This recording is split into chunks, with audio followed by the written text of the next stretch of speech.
Department of Justice, and gosh, Mindy, I'm trying to remember what the CDC, right? And you were Sure. selected as a rural fellow along with, I don't know, 50 folks from across the country. So pretty big deal to do this year-long fellowship project that, and I know I won't do a good job that's focused of doing this, but huge honor working, and the goal is to address the overdose and opioid crisis epidemic in rural communities. Mindy, you already brought like this huge background before Youth Build, huge, and before all the other projects you run now, in, substance use disorder, in addiction issues, in all the pieces, and even with a reentry lens around all of that. So just all those elements. And now you're part of this class of fellows with these federal agencies doing a really deep dive in it. So we thought it would be really terrific to have Mindy just share with you all pieces of information, learning what this project is. She's this just really huge asset and expert. So Mindy, you're going to chat for a little bit, but then feel free to pick Mindy's brain. Thank you, Mindy. Of course. So this work that I'm doing, this is through the Bureau of Justice Assistance, Department of Justice, Bureau of Justice Assistance. And the title of it is called Reaching Rural. And I'm going to tell you how I came about this information. I am part of Reentry Coalition, Criminal Justice Advisory Board here in Cambria County.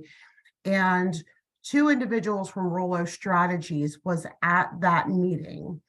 And the one woman, her name is Becky Rose, they both worked for Bureau of Justice. They worked previously for Bureau of Justice Assistance. And she said to the group, she was giving her background, and she stated that her background is really in the rural sector. And I just, I love that. So I actually was in the bathroom and I said to her, I said, "You're speaking my love language when you talk rural." I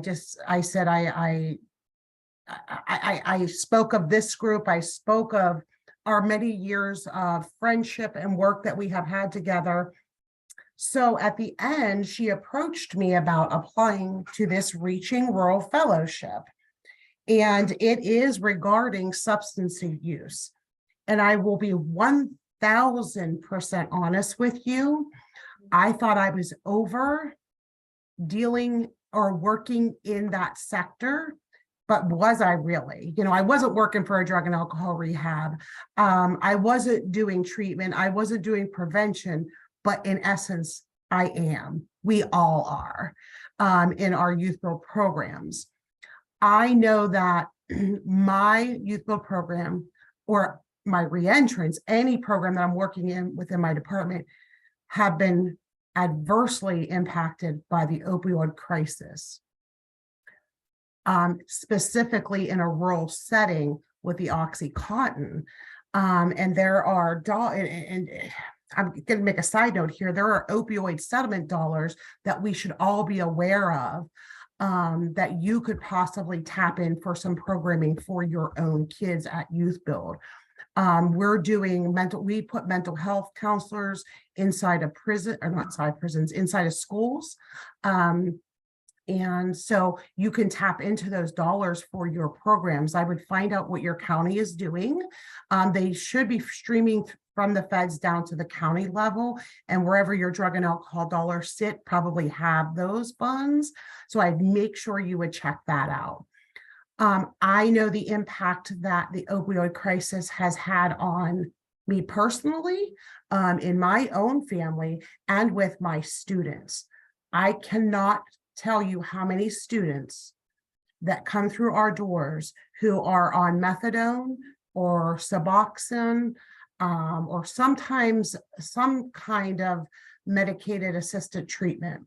Or maybe they're not using any kind of MAT, but are in some type of recovery or struggling with that recovery themselves, or two, have been impacted by their parents or their loved ones. Some of our students may not be in active addiction, but they're dealing with parents who are in active addiction. So we are doing this work. So I decided to make the dive because I'm not gonna lie to you. I was like, I don't want to get back into this work, but we are. So this initiative is put on by Bureau of Justice Assistance, and it brings us together kind of like we did with Kathy and Kim when this first started. We get together quarterly. We had our first meeting in Loudoun, Virginia. And then our next one is in Kingman, Arizona. I will be going to Kingman in June. And at that time, we will be learning about their initiatives on how they are attacking this opioid crisis, again, in rural areas. So the Reaching Rural Initiative, it is a one-year initiative, and it was designed for rural justice practitioners, public safety practitioners, tribal communities, public health. And the goal is to empower rural practitioners to deepen their tentacles into the networks, and how can they build upon their current networks to develop a project that's going to impact the individuals that are impacted by opioid use. The deadline had passed when I applied, but this is for teams as well. So when we went away, there are teams, there are district attorneys, there are schools that are part of a team from that county or that area, which I want to encourage people, and I will make sure that everybody knows when that comes out, that you could apply. The amount of resources that they're pouring into this initiative is absolutely amazing. So what I chose to focus on is employment opportunities for those impacted by the criminal justice system. I chose that because folks who are in active addiction, their criminal justice involvement is just tenfold over somebody who is not in active addiction. So I chose that because of our students that we serve. And it also serves me on the reentry side as well. So I have, but there are some of the projects include like recovery cafes. And this was an interesting thing that I found, was that these recovery cafes aren't just for people coming out of a drug addiction or an alcohol addiction, but people coming into recovery of something. It could be trauma. And I thought, what a wonderful concept. I am not doing a recovery cafe. I don't have those resources, nor do I have that expertise. But I really, really was thinking about youth build. There's a fly in my office. Hey, Mindy, good. This is a good break. Can you tell us what a recovery cafe is? So a recovery cafe is a cafe where people, and it doesn't necessarily have to be a brick and mortar building that says recovery cafe. It could be at Goodwill in our career link. It could be in our career centers, where it is open to those in recovery to come in, have coffee, chat, do whatever, and make those connections with other people. There could be some programming, spoken word programming. There could be a speaker, but it is more for people to connect. And again, it does not have to be a brick mortar building that is, this is our recovery cafe now. Yeah. It can be, maybe 5 days a month or something like that. Okay. But those were some of the things that people are working on. Some of them are really lofty, looking at changing norms, looking at changing some laws, some regulations regarding those impacted by opioid use. I am one single individual, so I actually chose to go the route of employment, and how can we help individuals who are in recovery or touched by the criminal justice system, make sure that we are creating a pipeline of employment for them. It started off with my work at the National Reentry Workforce Collaborative, NRW, National Workforce Reentry Collaborative. I was part of that group and educating employers on fair chance talent, on hiring fair chance talent. So my first foray into this, and my first step was, I am partnering with our drug coalition. I am part of I am the business sector chair of the drug coalition, and I'm partnering with them to educate employers on fair chance talent. Our first initiative was, we partnered with the Chamber of Commerce and brought employers in, and the NWRC has a wonderful toolkit that kind of just guides you along on how to talk to employers about fair chance talent, mitigating the barriers or mitigating even myths about hiring somebody with a criminal background. And we all know that, I know a lot of my students have that criminal background. That morphed immediately into, for me, the following week, I was asked to speak at the Chamber's Southern Alleghenies, multiple counties, very rural, their Chamber of Commerce, in including fair chance talent talk into their DEI efforts.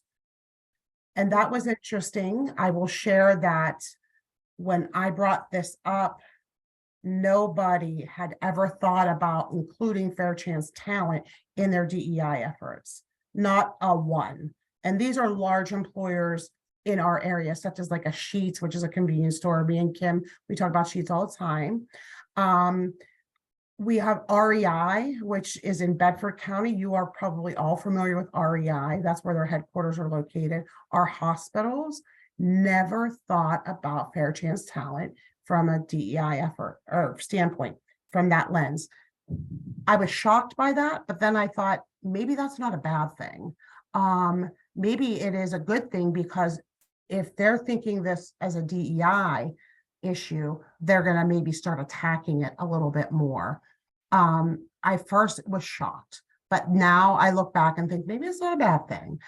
So that is what my project is going to be. We are also working on some regulations. There are definitely collateral consequences related to having a criminal background. Not only are individuals punished when they're, probation or parole or prison, but then they're also punished again when they come out for housing, maybe occupational licensing. They can't get them because of that criminal background. So I am working with our statewide park, which is out of the Attorney General's office in reentry, and I'm working with them on developing some policies or some paper regarding regulations and people in, like, for example, in the state of Pennsylvania, if you have a DUI, you cannot be a barber. What does that have to do with the price of rice in China? Really, what does it? The person did their time. They're not driving their customers around in vans. So my ultimate goal is to increase employer engagement, but also looking at those collateral consequences. This project by no means is a check your box kind of thing. This is going to take a lot of time and a lot of effort. because it's a cultural shift, and we all know that takes a lot of time. There's no funds. This isn't we're getting technical assistance. They're paying our travel. There are no funds for this. So I really had to align it with my current work. I couldn't take on more. So I aligned it with my current workload, which has worked out wonderfully for us. I think that probably sums it up. I will certainly pass on. I already asked this question because there is a group in Bedford County, the county below us, who's very interested in this work that I'm doing and would like to apply as a team. You could apply as a team as well, and get this wonderful technical assistance. You have direct access to, when I was in Loudoun, we had direct access to the Department of Justice, CDC,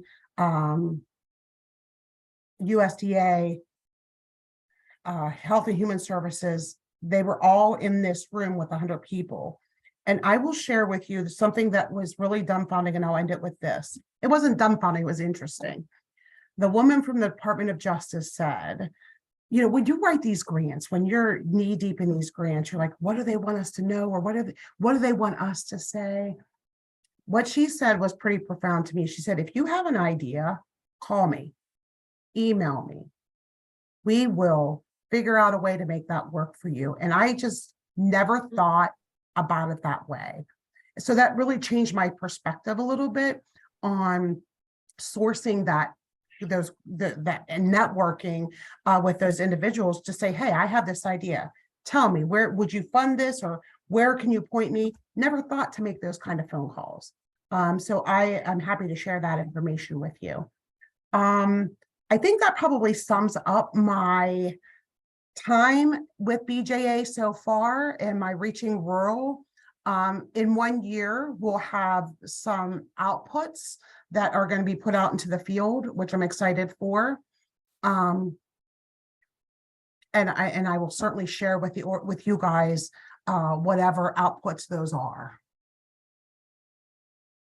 Hey, Mindy, do you think in your organization, do you, I know you're speaking and connecting to employers. How structured is the program you're trying to get Goodwill to do? Do you have goals and activities? No. Yeah, so I just, as of last week, I had to develop an action plan. Okay. And what that will look like on my end over the next 9 months. My goal is to outreach along with the career link, which is the one-stop, which is your Title I, to outreach in partnership with the career link to over 100 employers.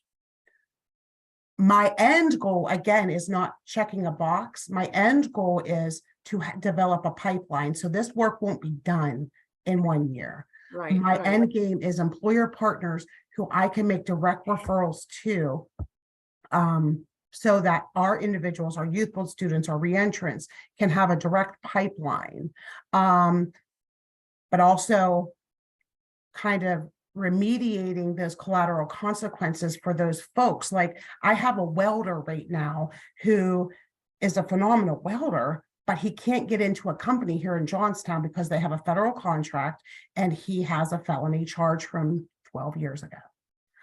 So it's kind of twofold. So yes. Okay. And is your group looking at trying to change some of those things at the federal level? Are there people? It depends on their project. No, not necessarily.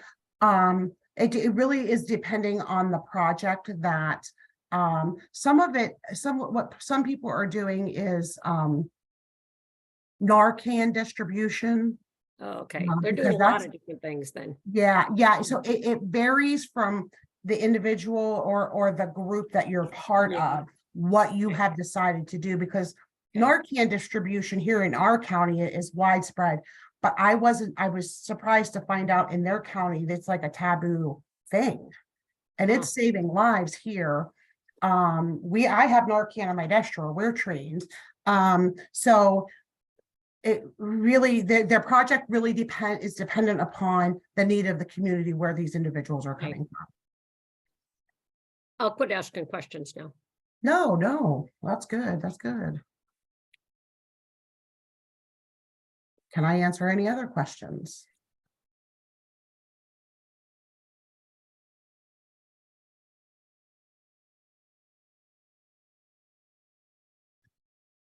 I'd love to see the link to current programming, like what's happening now, so I could look at what people are doing. Do I have a link a of portal?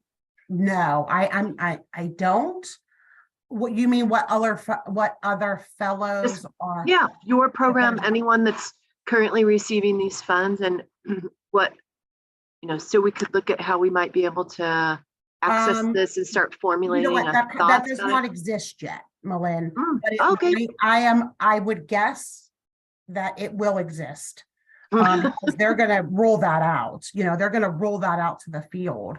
And once that's rolled out, I will make sure that Kim and Kathy have that. But I don't have a list as of today. We've only gotten together once, and our action plans were only due last week. Okay, cool. It's really cool. Yeah. How synchronistic to meet someone in the bathroom. I love that. It was great. It was just funny. When somebody says rural, I immediately perk up and just, that's where I live, breathe, eat. That's what I love, and what I say to people constantly about the rural work that we do is we tend to forget how resilient we are in the rural community, in that in my organization, and I'm sure all of you, we are kings and queens of leveraging resources. That's all I do. That's what I do every day. Partner and leverage resources. And somebody, I think Kim said, Mindy, the expert. Listen, I am only an expert by the people that I am surrounded by. I have learned that I can never, I don't know. I was asked to speak at a housing conference this week in Harrisburg. And I said, woman, why am I speaking at a housing conference? Like, I don't know any, like what? And so, after I thought about it, I thought, okay, I need housing. I need to leverage them. So let's make that connection. So we are excellent at that. And that's why I appreciate the work in rural communities, because of our resiliency, our ability to leverage resources, the fact that I know everybody, when I walk into the local Dollar General or the grocery store, the fact that we can call, any one of us can call somebody in our community and get some information. You don't see that in an urban setting. You just don't. So I'm very proud of that. And now I will shut up. No, don't. I can't believe my voice held out that long. Very well. Gonna go to my sheets cup.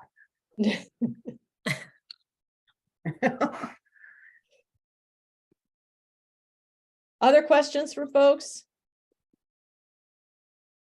I tried to drop a couple things into chat. I don't know if they're the right things. I dropped the announcement that I have from, Yeah. and then I also tried to drop in the Yep. the toolkit. resource. Yeah.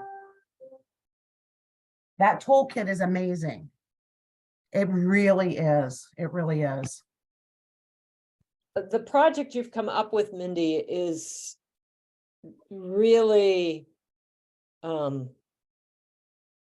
it's really incredible. It's, it's like innovative, but also that piece that you're naming, it's like, wait, no one else this hasn't been being thought of, this hasn't been being done, right? And you're the one pointing it out. Like, it's just like, holy crap, like Yeah. it's huge. Yeah. It's big, and the time is right. That's why I chose to go down this part. Our employers are hurting for people. They can't get those people, and I say to them, well, you're missing out on a wonderful pool of individuals, because the research shows that people with that criminal background tend not to job hop because they don't want to have to explain their background. They're more loyal, and it is all backed by research from SHRM and you know, the Restaurants Association. Is all back, so it's just it's good stuff. It's good stuff.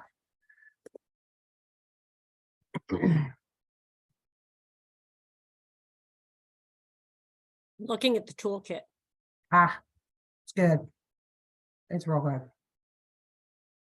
Other questions? Don't be shy. Because you all know I'm so shy. Yeah, I was like, you know, not that you're anyone is terribly shy, but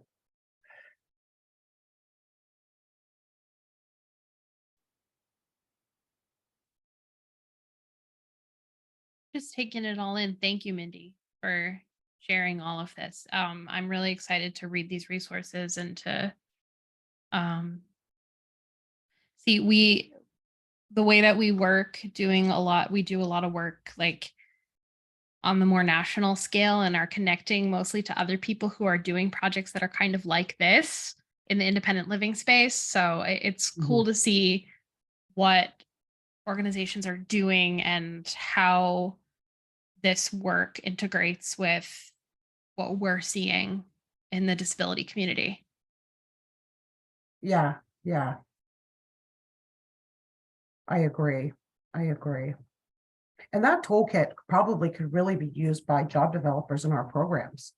Think about that toolkit and, you know, just replace it with, you know, opportunity youth instead of a reentrant or somebody impacted by the criminal justice system. The research behind it would not be the same, but you really could garner a lot of information for your job developers from that. It is interesting that this is in some ways about job developer training too, right?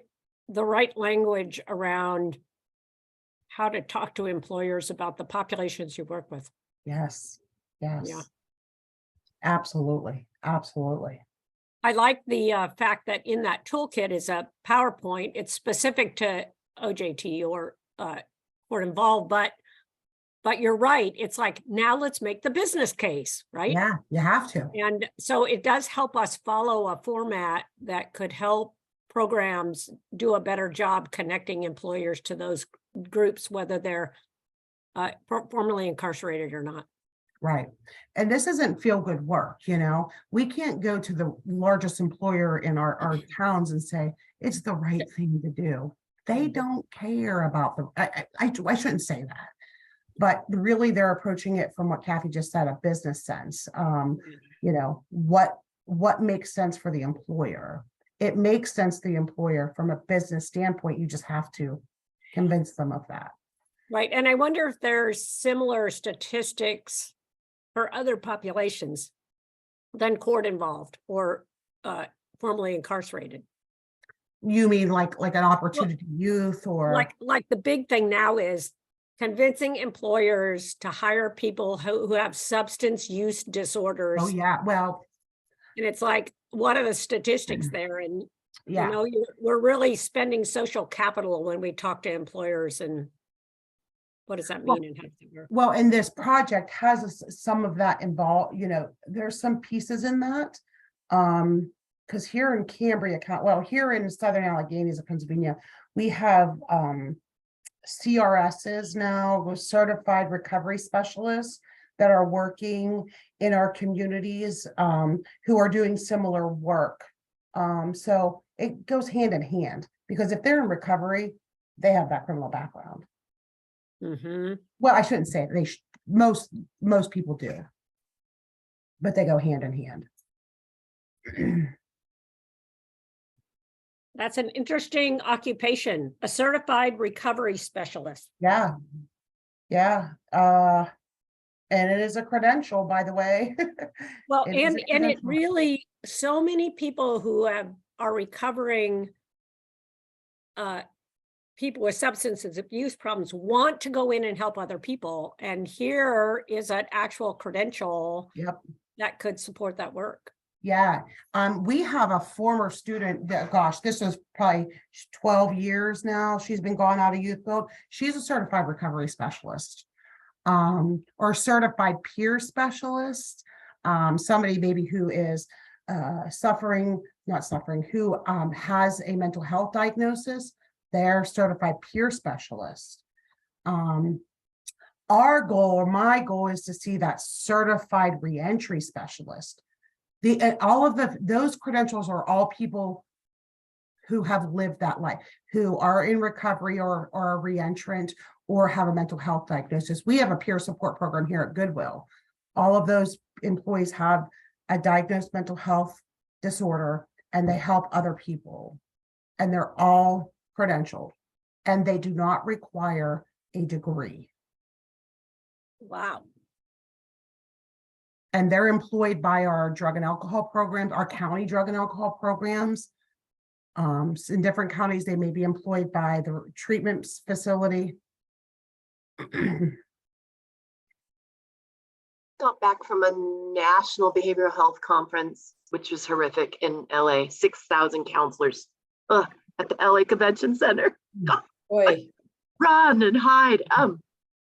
But yes, the peer support, recovery support, paraprofessionals is a whole credential now, and it's because there's such a lack of counseling resources and ability to get help right now. Mhm. And the stigma has been lifted. So there's training involved, but it is people that have come through, right, recovery or trauma, and they're joining huge organizations. They're not diagnosing, but they're supporting people, right? Yeah. And it's a great resource, and there's lots of money surrounding it coming from the government as well. Mhm. So And then, it's good resources for our organizations, but also job placements for right, people that, right. in rural communities that are seeking that. There's going to be lots of openings. So interesting. Learn something new every day, huh?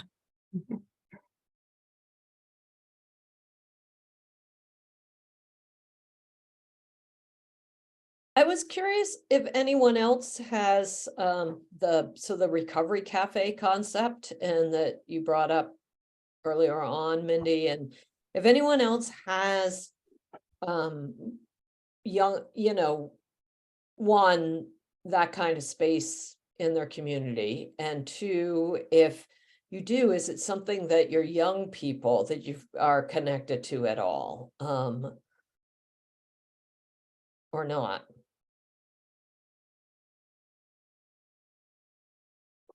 I'm doing a quick go. I remember now there's a recovery cafe network. I will put this in the chat. Fabulous. I was trying to remember the resource around that and I just found it.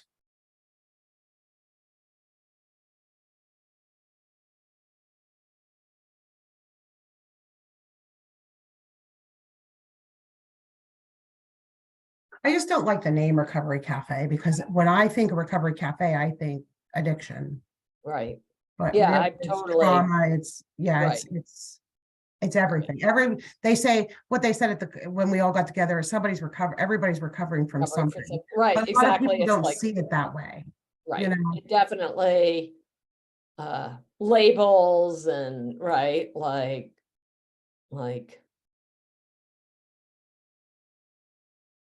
Yeah. versus a cafe that is like, we are alcohol and drug free, right? Yeah.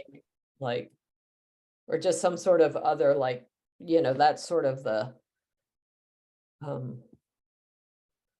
underneath piece, right? So yeah, I'm totally with you, right? It just like the trauma cafe, one can think of all the Yeah. names of these things Yeah. versus like just a safe, welcoming, sort of like a just part of the I'm sorry. I direct message that to Kathy. I'll put it in regular chat. I apologize. Okay, there it is. Angie, it's wonderful to see you. We are just wrapping up, so I didn't want to be abrupt and not introduce you, but but why don't you, since there may be some folks on that haven't, some of you all know each other, right? So we've been hearing from Mindy today and her work as a rural fellow with the Department of Justice and thinking about substance use disorder and addiction and opioid epidemic. And Mindy is doing this incredible project to it all. Don't worry, we recorded it. But Angie, do you want to just take a second and just introduce yourself to the group real quick? That's so nice of you. Thanks. I'm Angie Coons. I'm a high school counselor from North Central Illinois who I cannot get my time zone times. Sorry. appropriately down. You that's don't need to be sorry. It is me. I'm a grown adult and I cannot get it correct in my calendar. It's 100% my fault. So thank you for the kindness of introducing me. That was so nice of you. We're just thrilled to have you join. We totally understand. Plus, you're in the middle of the school day there. Everyone around this circle understands that.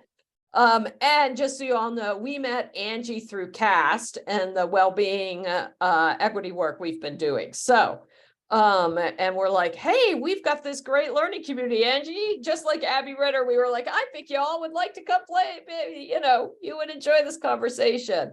So Angie, we'll get you the recording piece and there's resources in the chat, but you should also, Mindy, I don't mean to put you on the spot, but you should also, because there is, I think some of this you might find incredibly useful. So, you should feel free to contact Mindy directly with questions. I hope that's okay, Mindy. Absolutely. I'll Kind of banking on the decade of working together. It's like, yeah, I can just say contact Mindy. Yeah, no, not a problem. I'll put my email in the chat. Does everybody know how to save the chat? But It you does can get save saved. this and it'll go into No, a Kathy, folder. teach us. Well, at the bottom of the chat box, if you open the chat box, Uh-huh. there are 3 dots. You see the 3 dots? Yeah. And if you open the 3 dot, click on the 3 dots, the Oh, I top one is see. save chat, Save and chat. it'll go into a folder in your documents. And it'll just be save chat for the date. And You I don't know mean how my many documents times. on my computer? Yeah, on your computer. It'll Okay. save into your computer. Right. The other thing is that when we share the link to the recording, it saves the chat. Part of that, you should In the same also place. get the chat that isn't like the individual messaging that may go on, like, don't worry, if you're doing private messaging, we don't see that. But it does save the everyone chat. So that comes so that everyone should be, so it's also the other way that if you access the recording, you can see that you should have the resources too that get, or contact info that gets dropped in. Because if you're anything like me, you grab that little slip of paper that's on your table or your desk right in Right. front of you, and you scroll up the side of the margin, one of these connections, and then for the life of you can't figure out what paper you wrote that on later, the link to whatever the site was. So Oh, yeah. I right now have it up the side of a grant FOA. Yeah. Great. Okay. Or someone else I know, they take pictures on their phone of the chat. And then they wind up, because they're on Zoom all day, they wind up with a gazillion, and then they don't know which one, right? Because it's just a random picture of a Yeah. random chat box. And so they don't know which one it is. So anyway, I'm like, that might not actually be the best strategy. I'm just saying. Well, we are at time. Angie, if you want to stay on for just like 2 seconds, if you have, I can give you a couple quick update, just the updates. Mindy, massive thank you. Yeah, thank you, Taking Mindy. the time and for Anything, organizing your thoughts and what to share. Really, really appreciate it. And also thank you, seriously, thank you for the work you're doing, like the extra, it's like massive extra work, this project that you're doing, and how you had to then think about how you bake it in so your time is covered, like, as well as congratulations for being selected, because that's a huge deal. Thank you. I appreciate that. It means a lot yeah. from you guys. Yeah, it's really incredible. But it's not easy work, so thank you. Yeah. Of course. And team, as always, it's just fabulous to get to spend time with you. And you know how to reach us, and hopefully we will see all of you, Mindy, I think maybe not you, but everyone else on Monday's learning community call with Circle. And if you need anything in between, just let us know. Happy, you know, Mother's Day. May all your lawns get cleared. May the audits go well. So fabulous. Thank you, everyone. Abby, good luck Thank with you. your good luck with your video game this weekend. Thank you so much. We'll look forward to seeing you on Monday. Yes.